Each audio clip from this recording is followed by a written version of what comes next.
let me start with you, Dr. Diatta. I read an article today and it says the clock is ticking.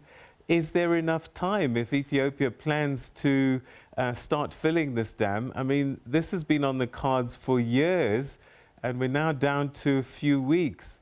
Can a deal be thrashed out? Yeah, I think that is certainly the biggest challenge at the moment, because every time you are dealing with such a sensitive and contentious matter, to put such a short deadline on it is not usually the approach to take. So I think we are in rather treacherous, terrain at the moment, given that Ethiopia is intent on starting filling the dam in the next couple of weeks, maybe 2-3 weeks. And the reason they have given is that they want to be able to take advantage of the rainy season, whereas Egypt has also, on the other hand, asserted that the dam should not be filled until all parties have come to a mutual agreement. So we are going to have to watch what's going to happen. This week is going to be a very important week for the negotiations, whether there's progress or not on the outstanding issues. Mr. Davison, I mean, they announced this dam 2011, which is almost 10 years ago, and they've never really been able to agree. Why is that? Well, I mean, there's vital national interest at stake here. Ethiopia sees the dam as critical to its national development, whilst Egypt is concerned about potential, and Sudan are concerned about potential reductions in the water flows downstream, especially at times of drought. So, you know, it's a complicated process. There's divergent national interests, and ultimately, yes, the parties have failed to agree on a final agreement, but over the years they have come closer together, but there are still some critical outstanding issues as well. So still with you, Ethiopia then had agreed that they wouldn't fill the dam until they've reached an agreement, but it seems as if they're going to go ahead regardless. I mean, this is quite provocative. Well, not from the Ethiopian perspective. From the Ethiopian perspective, you know, they feel like they have the right to build the dam. They have the right to fill the dam.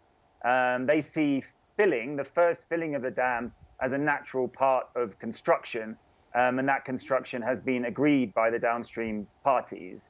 But as we come closer to the act of first filling, and we still fail to get an agreement, then Egypt has kind of turned up the pressure and said that, you know, the act of first filling would be in breach of international legal principles and the agreement that the parties came to in 2015.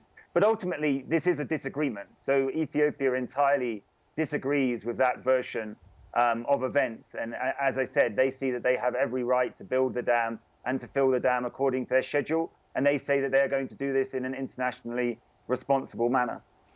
All right, Dr. Diatta, is Egypt's concerns valid? I mean, are they genuine? And Sudan doesn't seem to be under the same kind of threats. Why would they concern themselves with this?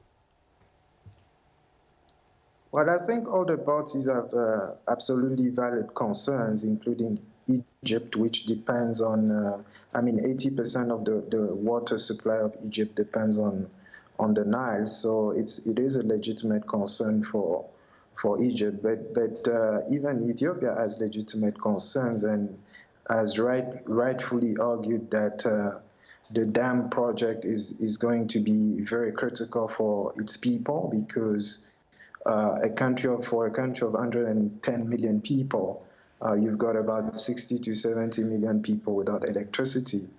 And Ethiopia also has, development plans and projects which rely heavily on this project of the dam working.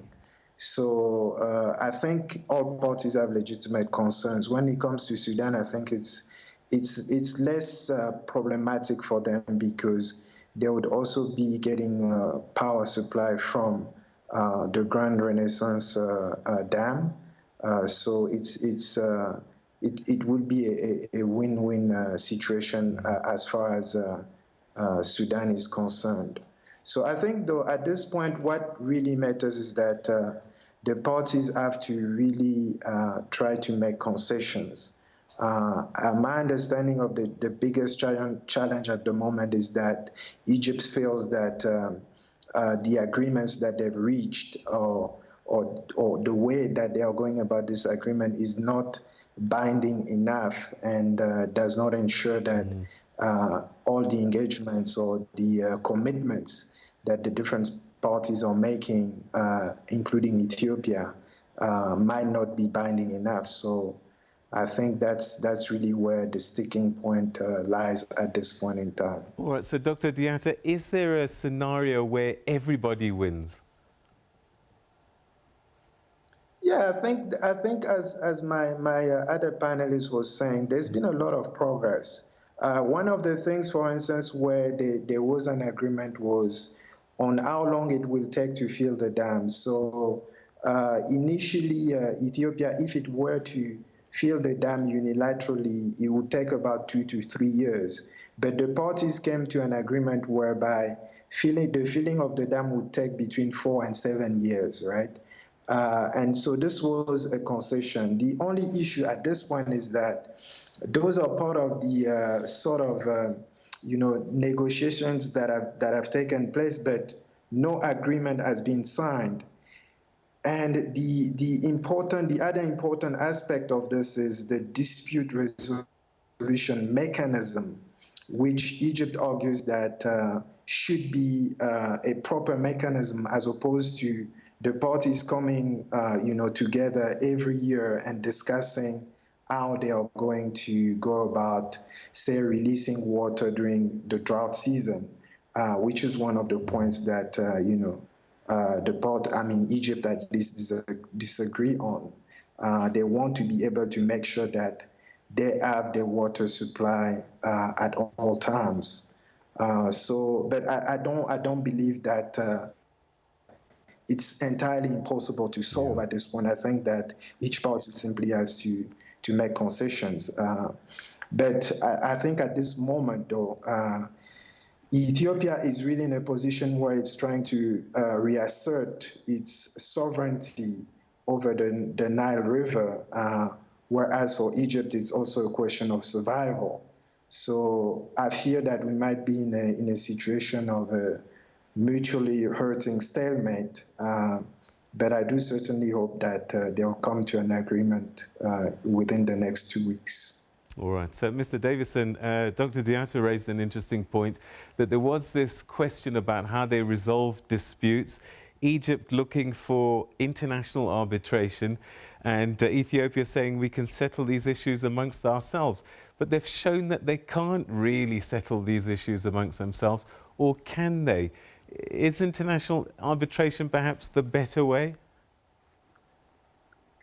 Well, international arbitration is being discussed for a kind of worst case scenario. And it's the same really with this drought mitigation issue. It's what happens if there is a very serious dry period, say a 1980s style drought. And then Egypt and Sudan want reassurances that there's enough water flowing down the river. With the issue of arbitration, it's similar. All parties agree that they're aiming to come to an agreement. If they have a dispute, there will be a technical committee to try and solve it. If that fails, there will be negotiations and there could be mediation. The problem is that as a last resort, Sudan and Egypt want to ensure that there's a third-party binding mechanism that can resolve disputes. But Ethiopia, as the dam owner, they say that that's not appropriate for this type of project and for this type of agreement, which is based upon their own dam. They say that binding international arbitration is only appropriate for a sort of multilateral treaty governing the Nile Basin. So this really is quite a tricky issue. There is a stark divergence there, and ultimately one or both of the parties on either side of this argument have to give way in order to reach a final agreement. All right, we've been talking, Mr. Davison, about Egypt, Ethiopia and Sudan. but this does have regional implications. Tell us how the region is watching this and why they're concerned. Well, the region's concerned because, for many years, for many decades, there's been a debate about, how the Nile waters should be distributed, what should be the legal framework governing the basin. And in some ways, it was the failure of those negotiations that prompted Ethiopia to launch this project. So I think, yes, obviously everybody is worried about the increasing tensions, but we can also look at this in a more positive way, which is that this is a game-changing project. And if Egypt, Sudan, and Ethiopia are able to reach an agreement on the Grand Ethiopian Renaissance Dam, that should foster cooperation, it should build trust, and hopefully it will lead to sort of reinvigorating those discussions about a new multilateral treaty involving all Nile riparian nations, which would govern the basin. So I think that's why there's so much regional interest in the issue. Dr. Diatta, what can the UN Security Council do in a situation like this? They're going to be discussing this today, but what can they do? I mean, the UN Security Council can do a number of things. It was, first of all, not so simple for this issue to be on the agenda because UN Security Council members were a bit reticent to recognize that this is a matter of international peace and security, or of concern for international peace, rather. They can do a number of things, but I don't think they are going to do much at this point because the African Union, convened a meeting last Friday under the presidency of South African President and Chair of the African Union, Cyril Ramaphosa.